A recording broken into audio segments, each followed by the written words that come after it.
Hey guys, here's Robin Bachhofter from Complexity Card Gaming. Today with a guy of our team. Your name? Marcel Burri. Yeah, he won the regional in Morten, Switzerland. He went XO. And what deck did you play?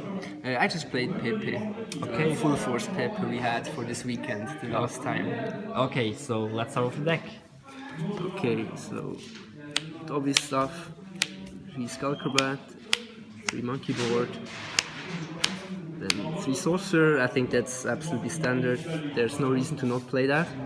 Then for the high scales, I played double Key Turtle, double Lizard Draw, and Silver Claw.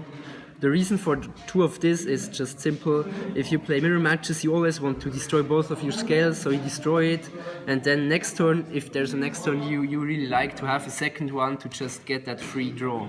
Because you need a high scale anyway, and if you summon the Sorcerer, you will always have the Skullcrobat and the Monkey already in hand, so you can always search this, then Monkey Board, so it's just a free draw if you have a second one. And also if you play 2, you just increase the chance to open with 1, so you can get that free draw as well. 2 Lizard is pretty standard, and I played the Silver Claw just because it's a dark and level 4, so sometimes you can just search it with the Skullcrobat if you already have everything, and then you can summon the Nightmare with it. And it's also an out itself against your opponent's Nightmare. Pretty cool. That's it for the Performer Pulse. Then I played the Clowns, 2 Juggler, 1 Trick Clown, 1 Hat Tricker, 3 Plush Fire, and peace. 1 Mirror Conductor. Yeah, rest in peace. Yeah, the clowns sometimes are really weird. Sometimes they just break, they don't help you that much. So I only played 2 of these because if you summon them with the plush as a part of your engine for your combo plays, you never need 3. The third is only good sometimes against Wavering Eyes, but usually you should be able to play around it without the clown. I think that the only reasonable play is if he starts and he Waverings on his first turn. If you play 3, you have a higher chance to have the Juggler, which is usually just like a blowout. Then Hat Tricker is standard, just to get a special summon, Exceed summon, before you have to Pendulum. If he has 1 back row, you can Direwolf. I liked the Trick Clown because I played like all possible combo parts in the deck I found just to have the full potential. There are just sometimes when you already have this in play, then you can summon this off the plush and you just have 1 more Exceed material in the end to make Exceed plays.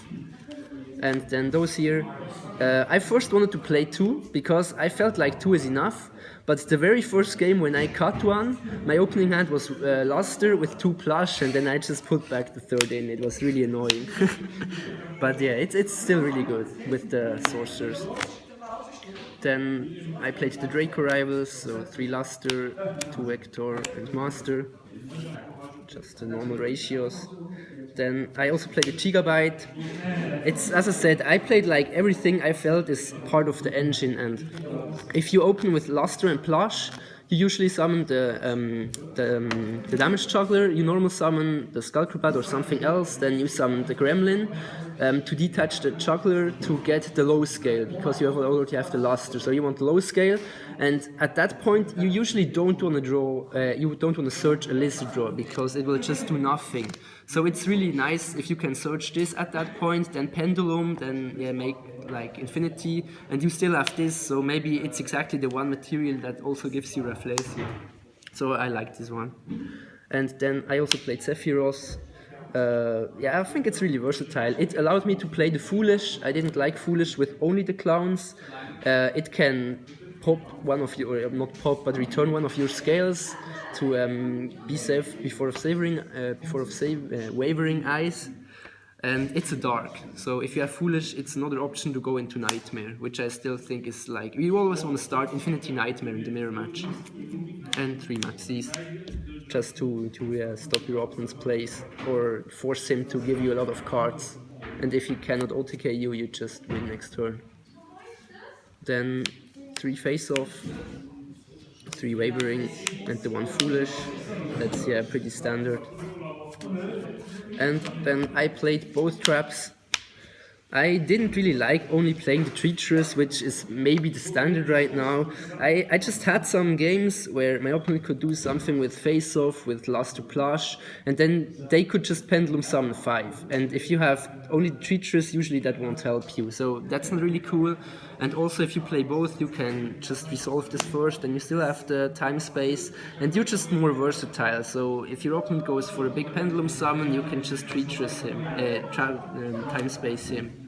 So I liked it, especially when you're going first. This one is really good. Yeah. It's I think 42 cards in the deck because I played all those combo pieces I wanted to play.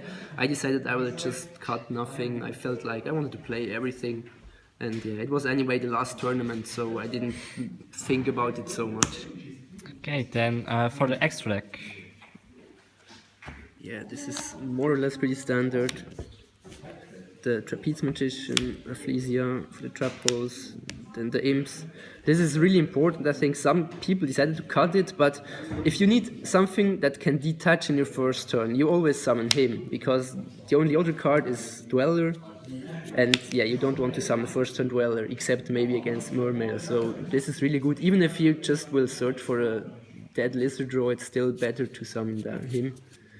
Direwolf to pop the back rows before you pendulum, Castell to get rid of all the problematic face-up cards. Just maybe one question here. Yes. A lot of American players started to play 2 direwolves. Do you have today situations where a second direwolf would have been better than Castell? I had, during the tournament, I didn't have that situation where I needed a second direwolf, but I made some more games afterwards with the deck, and there I had 1 or 2 situations where double direwolf would just have allowed me to pop 2 back rows, because I play Gigabyte, I play Trick Clown, I play Hat Tricker. It's possible with this deck, so I could double direwolf his back row and then pendulum. And the problem is, if you play 1 and 1, you can't do that. You always summon an Exceed and hope he negates it or activates one of his face-down cards, which he shouldn't do if he's experienced, because it's just an Exceed that will basically do nothing. So Direwolf would also always be a 50-50. His second back row stays, and if it's like a Solemn Strike or a Treacherous or a Time Space, you can just, you risk losing your board. But I'm not sure if I would cut the Castell. I made him, I think, 2 or 3 times, and it's just also good to have that option to send back the face-up cards and still have the 2000 on board. But I think if I would play 2 of these, probably you would have to cut this. Then the really strong cards, the Nightmare and the Infinity combo. This is just what you always want to start in the mirror match. It's just so good with the Nightmare because he can use his effect twice and not only once, like the Rafflesia.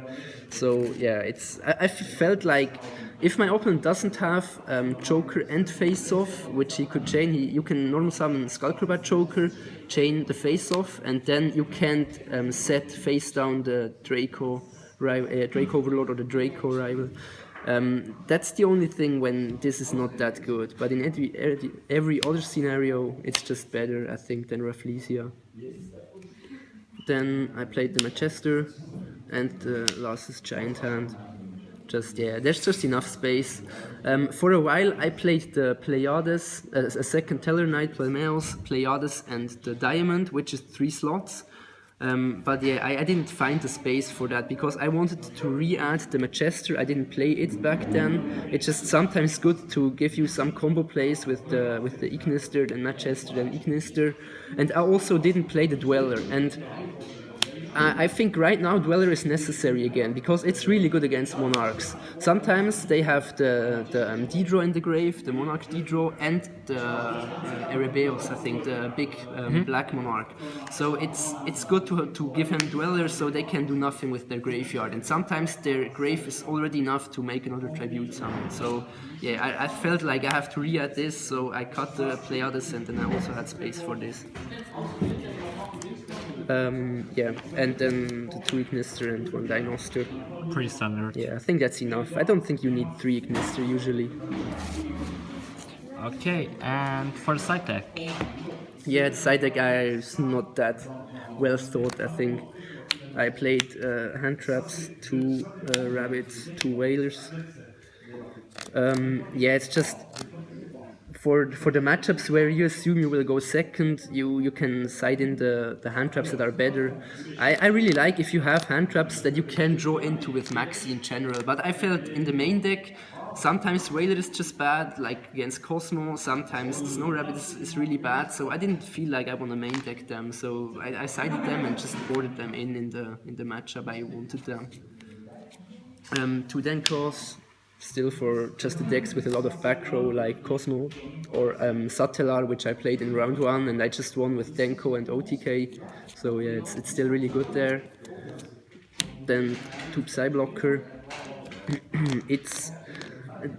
I don't like the card very much, but it's really versatile and it's really good, especially if you know what your opponent is playing. So if you know he's siding in like Vanity's Fiend, let's say in the mirror match, or you know he's siding any kind of floodgates, then it's okay to side him, because usually you will just have him to negate one of those, or you just win anyway because there's no floodgate, so he won't be able to stop you. And the last card was the Turn Todd. I never played it before, but I felt like it's a really good card against Monarchs. His effect is in the Pendulum Scale is basically the same as the one of Mirror Conductor. It can switch attack and defense of the Mega Monarch. So you can summon Skullcrobat, search this, put it in the scale and run over it. And or I think try to. This one is working also with normal sound monsters, not unlike Mirror Conductor. So I didn't play against Monarchs today, so I didn't need him, but I felt like it's okay. It will force them to use their Adder before they want. So you do this with the Joker, and then they have to do something, and it's easier for you to play afterwards. And the reason this is better than Mirror Conductor is it's a Performer Pal. So yeah, you saw the deck. The Monkey can search it, the Crobat can search it. It's just you have way faster access to this than to the Mirror Conductor. 3 Twin Twister. I first wanted to main deck them, or not all 3, but maybe 2. But I felt like you can still beat Monarchs without the Twin Twister, and so I didn't see any reason to main them. Then Regeki against any kind of decks that can summon Floodgate-like monsters, and against Monarchs it's really good. 1 Chalice. I kept that in. At first I played more Chalice, but no Snow Rabbits, but I started to like this a little bit more because it's just a hand trap. It can do something if you draw it off Maxi, so I cut it to 2 and 1. I didn't really like 3 Rabbit because if you draw 2, it's just one of them is dead, so yeah. And the last one was a Mon Mask. I didn't find my third effect whaler. I wanted to play 3 of those, so I just played this as the third card to side against Monarchs. And it didn't need them anyway, but yeah. Okay, so thank you very much, Marcel. Any last shoutouts to anyone? Yeah, of course, shout out to our team, to our sponsors, and yeah, to my friends which came here with me today. Okay, bye.